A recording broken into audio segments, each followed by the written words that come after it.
दोस्तों, इंडिया में जिन कार कंपनियों की कारें कम बिकती हैं, उन्हें खरीदना अवॉइड करो तो ही अच्छा है।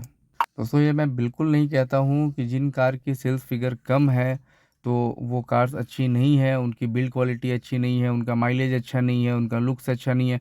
हो सकता है जो कारें बिक रही हैं, उनसे ज़्यादा अच्छी ये कारें हैं जो नहीं बिक रही होंगी। इन कारों को अवॉइड करने का सबसे बड़ा रीज़न इनका सेल्स फिगर नहीं, बल्कि इनकी सर्विस है। जबकि आपने नोटिस किया होगा कि जो कारें कम बिकती हैं, वो कंपनियां आपको ज़्यादा किलोमीटर की वारंटी और ज़्यादा ईयर्स की वारंटी प्रोवाइड करती है। इवन कुछ कुछ कंपनियां तो आपको फ्री सर्विस भी ज़्यादा प्रोवाइड करती हैं। फिर भी अगर मैं ये कह रहा हूँ कि इन कार कंपनियों को खरीदने से बचना चाहिए, तो उसके पीछे कुछ रीज़न है दोस्तों।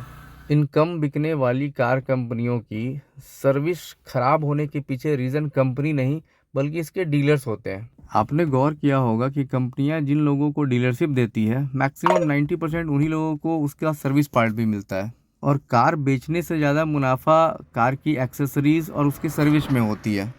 आपने नोटिस करा होगा, कार बिकने के बाद शोरूम में जो वहाँ के सेल्स एग्जीक्यूटिव होते हैं, वो एक्सेसरीज लगवाने के लिए कस्टमर को पूरा परेशान कर देते हैं। जिन कंपनियों की गाड़ियों की सेल्स अच्छी हो रही है, उसके डीलर्स खुश हैं, क्योंकि वो गाड़ी बेच करके मुनाफा कमा रहे हैं, एक्सेसरीज लगा करके मुनाफा कमा रहे हैं, उनकी सर्विस सेंटर गाड़ियों से भरे रहते हैं, तो उन्हें दिक्कत नहीं होती है, उन्हें कमाई मुनाफा उनको मिलता रहता है।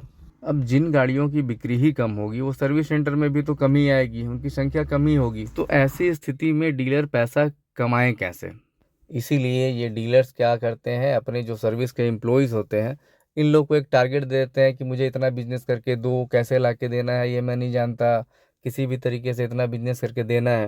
अब बिजनेस निकालने के प्रेशर में दोस्तों, जो थोड़ी बहुत गाड़ियां सर्विस सेंटर में आती हैं, उन्हीं में कुछ नुक्स निकाल करके ये लोग एक बड़ा खर्चा थमा देते हैं। अक्सर ऐसा होता है कि गाड़ियां जाती तो फ्री सर्विस में है, लेकिन कुछ न कुछ समझा बुझा करके 10-15 हज़ार 20 हज़ार रुपये का खर्चा आपको लगा दिया जाता है। और दोस्तों, ये बिल्कुल मत समझना कि ये बात मैं अपने अनुभव के आधार पे आपको बता रहा हूँ। ये मेरे एक रिलेटिव हैं जो खुद ही बहुत सारे ऑटोमोबाइल कंपनी में वो सर्विस मैनेजर रह चुके हैं, और अभी भी वो किसी ऑटोमोबाइल कंपनी में ही हैं, सर्विस मैनेजर ही हैं।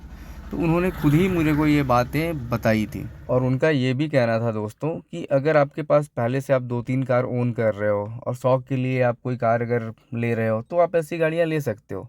लेकिन फर्स्ट टाइम कार बायर कभी भी ऐसी गलती मिडिल क्लास वाले बंदे ना करें कि वो ऐसी कारों को प्रीफर ना करें। तो बाद में आपको एक मोटा खर्चा आ सकता है, आप परेशान हो सकते हो।